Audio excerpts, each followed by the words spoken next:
herzlich willkommen zu einer weiteren Goldwasch-Folge auf meinem Kanal. Ich bin heute nicht alleine hier. Ich habe einen Bekannten mitgebracht, meinen Nachbar, der Fabi. Er hat noch nie Gold gewaschen. Als ich ihm davon erzählt habe, hat es ihn sehr interessiert. Jetzt haben wir mal gesagt, machen wir zusammen einen Ausflug. Ich zeige dir das mal. Und bei der Gelegenheit stelle ich auch für gleich nochmal alle, die es interessiert, für alle Zuschauer, das Thema Goldwaschen vor.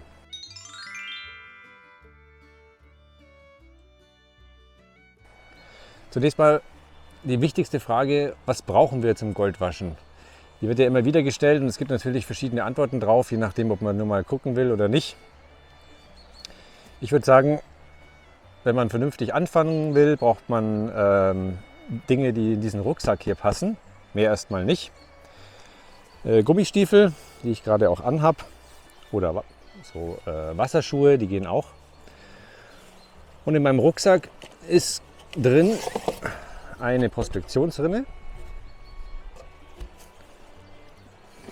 Eine Pumpe ist was für Fortgeschrittene, hätte ich mal raustun sollen, aber kann man auch gut gebrauchen. Aber die Basics sind noch folgende. So. Das passt eigentlich alles hier rein.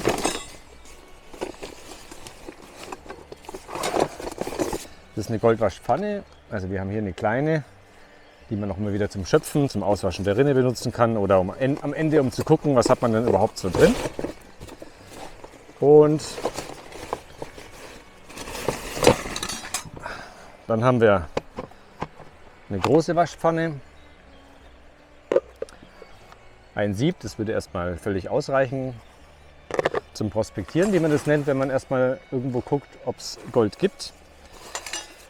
Eine kleine Schaufel kann nicht schaden, auch ein bisschen Gerät, um Steine auszuhebeln. Ich habe hier so ein Teil. Man braucht noch etwas, um das Gold aufzufangen. Das sind die sogenannten Snifers Bottles, also hier zum Beispiel so eine. Und ein kleines Schäufelchen, um das vorgesiebte Material in die Rinne zu geben. Und dann brauchen wir noch eine Schaufel. Dann, wenn man weiter ist, kann man sich noch verschiedene andere Rinnen zulegen. Ich habe hier mal 2 Beispiele mitgebracht. Ich weiß nicht, ob wir sie heute einsetzen können. Das hier ist eine große aktive Rinne. Das nennt man so, weil das einfach nur aus Riffeln besteht, wo die schweren Materialien zurückgehalten werden. Und das hier ist noch nicht zusammengebaut. Eine passive Rinne. Da sind dann Materialien drin, Streckmetall, Minersmoos, die einfach das schwere Metall festhalten und die kann man eben auch bei sehr starker Strömung benutzen. Man sollte auf jeden Fall auch einen Eimer dabei haben. Das sind sozusagen die Grundutensilien, die man benötigt, und dann passiert es sowieso, wenn man sich dafür interessiert, wenn man begeistert ist und einmal von der Leidenschaft gepackt, dann schafft man sich alles Mögliche an, um dann je nach Situation zu reagieren. Ach ja, was man auch noch braucht,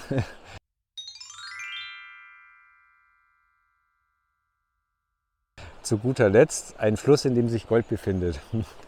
Und ja, da ist es so wie beim Pilze suchen, da hält jeder seine besten Stellen geheim, aus nachvollziehbaren Gründen, so viele gibt es dann auch wieder nicht. Aber um rauszukriegen, an welchen Flüssen Gold liegt, muss man eigentlich nur ein bisschen recherchieren, entweder in Foren oder dem einen oder anderen Buch. Es ist kein Geheimnis, dass die großen Flüsse, zum Beispiel in Bayern, wo ich mich jetzt befinde, alle Gold führen. Ob das jetzt die Isar ist oder der Inn oder die Alz und noch ein paar andere größere Flüsse. Nicht überall natürlich und nicht an allen Stellen. Aber wir haben uns heute für einen dieser Flüsse entschieden und gucken jetzt mal, ob wir fündig werden. Dazu suchen wir uns jetzt erstmal interessante Stellen aus und dann legen wir los. Bis gleich. Als nächstes wollen wir mal schauen,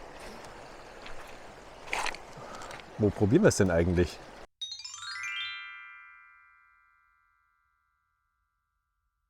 Das ist sicherlich die Frage, die sich dann jeder als nächstes stellt. Wo fängt man an?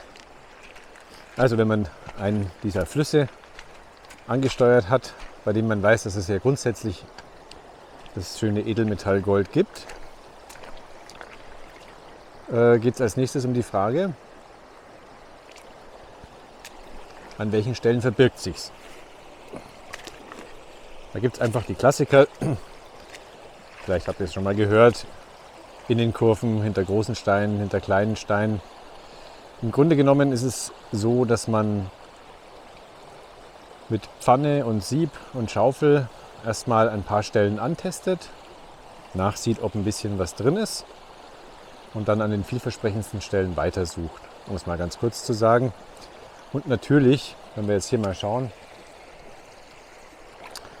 ja, hier vorne kommt eine Innenkurve rum, also ist grundsätzlich mal alles hier interessant. Bis hier, bis zum Ende. Dann würde es auf der anderen Seite weitergehen. Und jetzt gilt es natürlich noch, ich meine, es wird ja nicht überall konzentriert sein, aber da, wo größere Steine liegen, ist auf jeden Fall mal gut zu gucken, wie hier. Wenn man sich den Fluss anguckt, muss man eigentlich schauen, wo beruhigt sich das Wasser. So gesehen könnte man auch natürlich hinter diesem Stein suchen. Da ist eine Ruhezone und das Gold wird eben von der Strömung mitgerissen, bis es sich irgendwo ablegen kann. Und weil das Gold dann sich ablegt und nicht mehr weiterfließt und es dem nachfolgenden Gold auch passiert, bilden sich die allseits beliebten Goldtaschen und die möchte man natürlich finden. Wir machen es heute ganz klassisch und schauen mal, was bei rumkommt.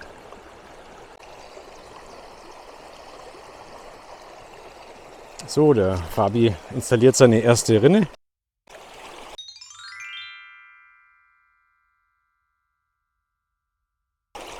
Also oben scheint es zu passen. Unten genau ist noch hier so eine Aufwirbelung, da müssen wir noch ein bisschen anheben. An der Seite kommt es auch rein, das muss man vermeiden, genau.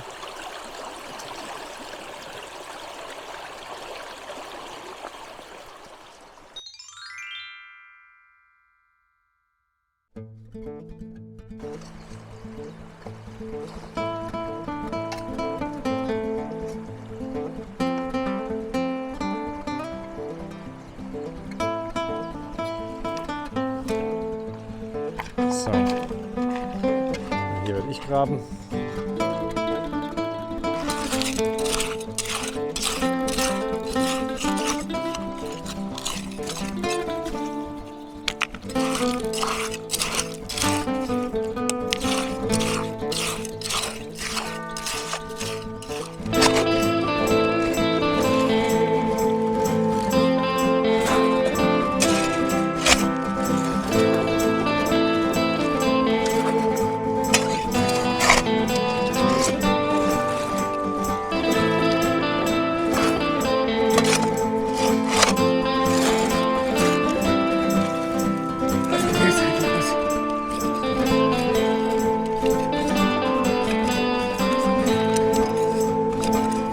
Oh, der ist groß. Bisher.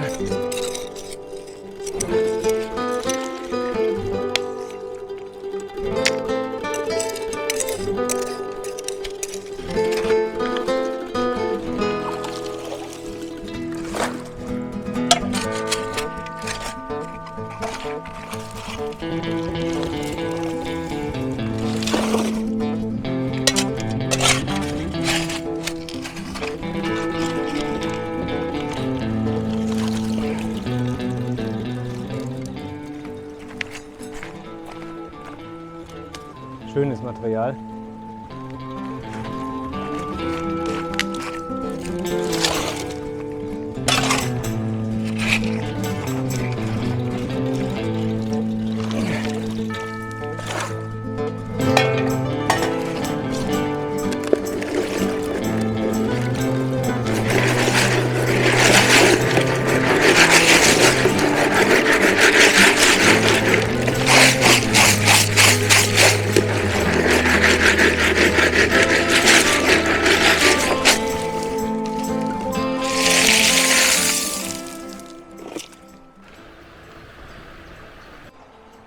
Auch hier haben wir wieder ein schönes Gestein.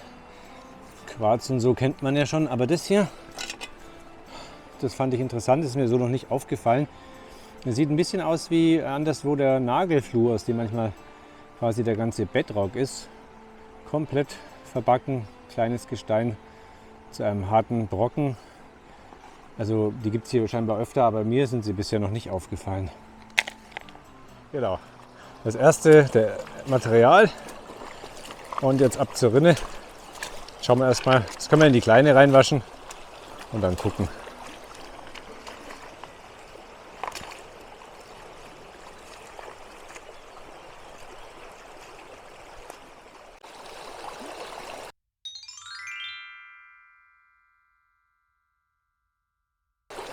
Genau.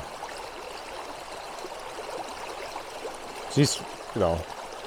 Es wird sehr schnell weitergewaschen. Passt. Alles richtig? Ja, absolut. Du kannst es ruhig ein bisschen schneller. Wichtig ist nur, dass es keinen Stau gibt. Ja, und schau, wenn es innerhalb von 8 bis 10 Sekunden abtransportiert wird, oder von 1 bis 10 natürlich, dann passt es. Es kann auch mal zu schnell die Strömung sein, aber das ist genau richtig.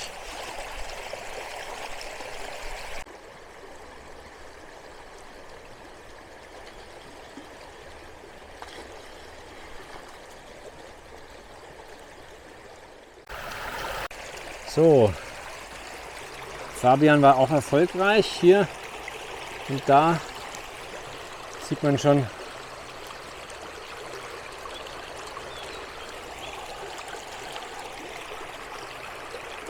das Goldglänzen.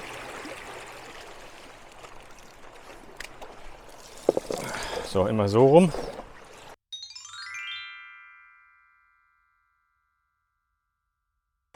Und dann mit einem zweiten, sind wir ein bisschen weit weg vom Wasser, hat es hier so ausgedingst. Vielleicht magst du das machen? Genau, von oben nach unten.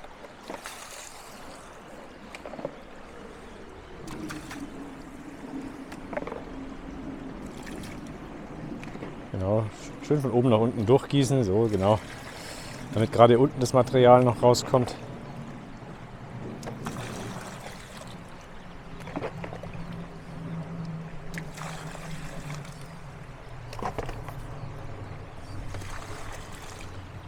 So. Genau. So, prima. So, jetzt zeigen wir mal dem Fabi, wie man das mit dem Auswaschen macht.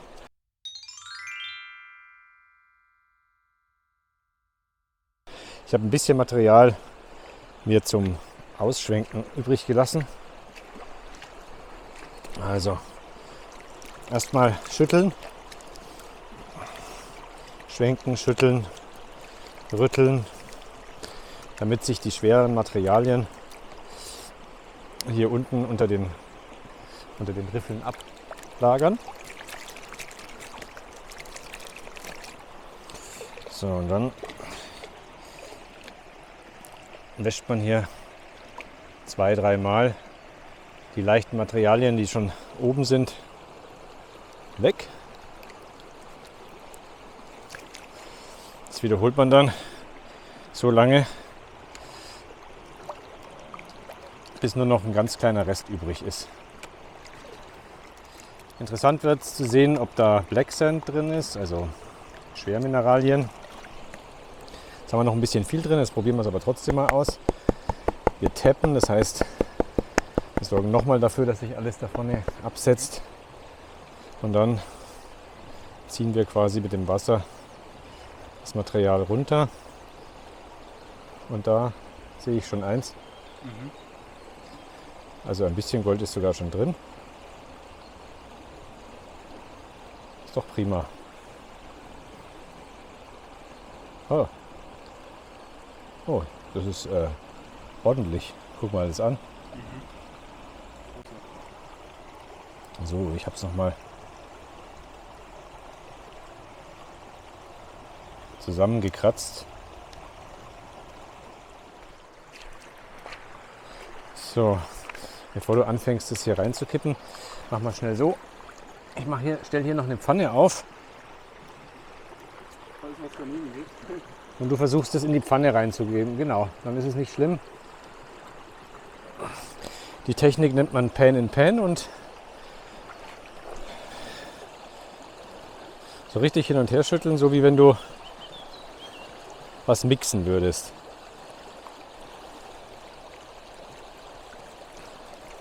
Die Links- und Rechtsbewegung konzentriert es besonders schön, also quasi so rum. Wirklich so hin und her, genau so, ja. Und dann kannst du es reinhalten, 2-3 Mal so ziehen. Bisschen steiler nach unten, es darf schon ruhig rausgehen, weil du ziehst nur das Leichte runter, genau, und schon weiter schütteln. Ja.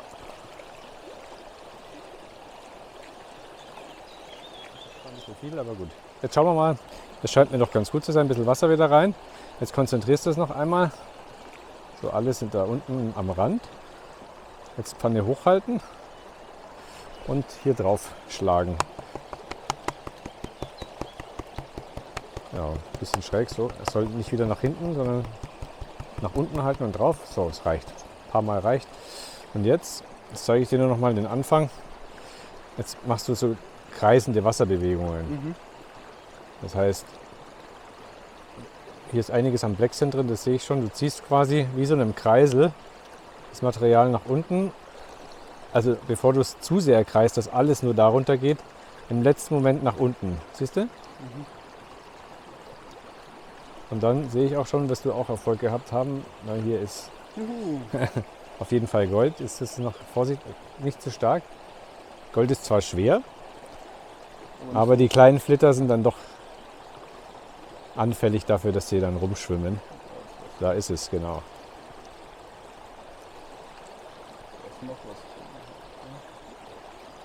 Wichtig ist, dass du quasi das Material nicht wieder zurückbringst, sondern am Ende des Tages muss alles schön nach unten. Was ein kleiner Trick ist, gerade am Anfang habe ich das auch oft gemacht, manchmal mache ich es auch heute noch so, wir machen es nochmal zurück.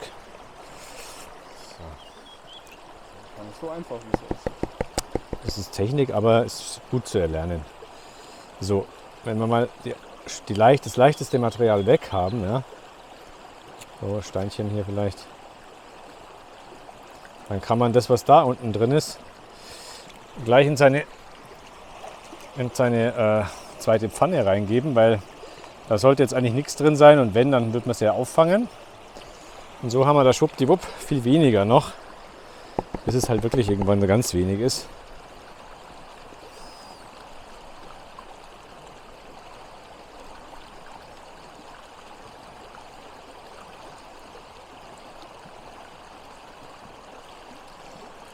Ja. Wisst ihr? Ich glaube, bei dir war mehr drin. Nee? Da ist ja schon einiges. Also wenn das mal ganz weg, da außen sind gleich 5 Stück. Ja, also hier, richtig. Und in dem Sand ist auch noch ein bisschen was drin. Ja, da ist sogar ein größeres. Das sieht man ja durch den Sand durch. Einiges drin. Sehr schön.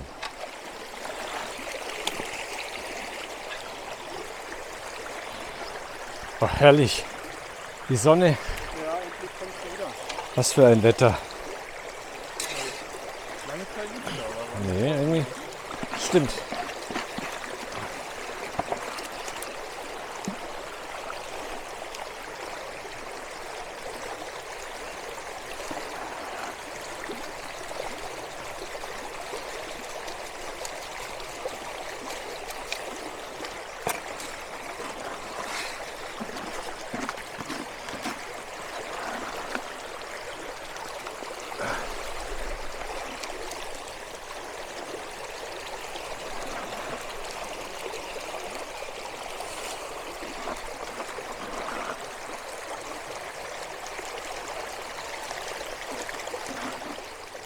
So. Wir haben jetzt auch unseren Clean Out.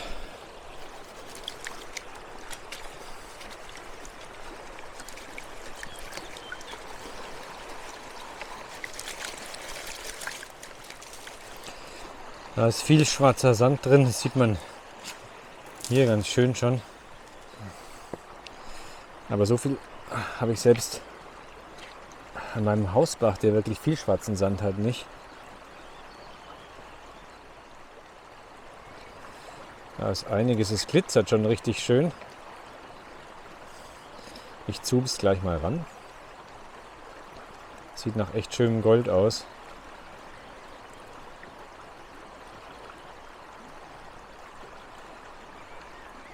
Also mir ist da jetzt einiges nach unten abgehauen, das ist mir schon klar. Aber wir wollen ja jetzt mal ein Ergebnis sehen.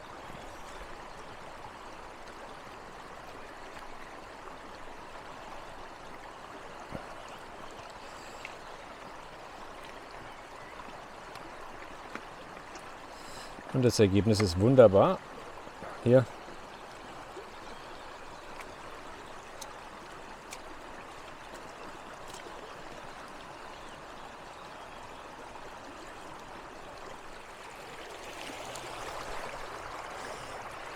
Noch sind wir dabei.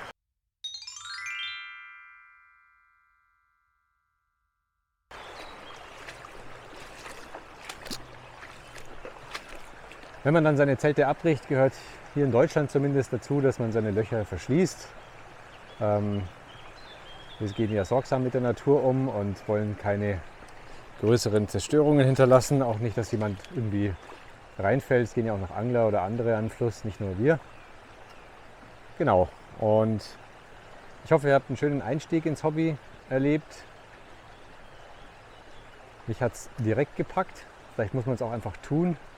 Weil das Schönste ist ja einfach hier draußen sein.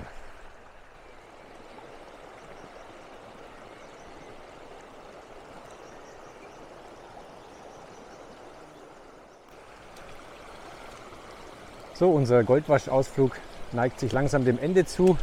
Wir sind noch nicht ganz fertig. Der Fabi ist noch am Auswaschen, am letzten Clean-Out. Ich denke, das Goldfieber hat ihn gepackt, aber wir können ihn ja mal fragen. Fabi, wie hat es dir gefallen? Ja, sehr gut.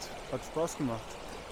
Gab irgendwas, was du, was besonders eine besondere Herausforderung war, besonders schwierig? Ja, das Auswaschen mit der Pfanne, das braucht viel Übung am Anfang, bis man das erstmal raus hat. Ja, ich glaube, das sagen viele. Also seid nicht enttäuscht, wenn ihr einfach lang am Bach steht und beim Auswaschen länger braucht. Das ist ganz normal. Außerdem, Gründlichkeit ist bei dem Hobby auf jeden Fall geboten. Viele nehmen sich ihren Dirt, ihr Konzentrat auch mit nach Hause. Ich mache das jetzt nicht. Hat verschiedene Gründe. Auch den, dass ich in der Großstadt wohne und gar keinen Garten habe und nicht viel Platz. So geht es uns beiden. Wir hatten einen schönen Tag. Vielleicht habe ich einen neuen Goldwäscher akquiriert und begeistern können. Ich hoffe, euch hat es gefallen. Wir sehen uns wieder beim nächsten Mal. Bleibt gesund bis dahin und ciao.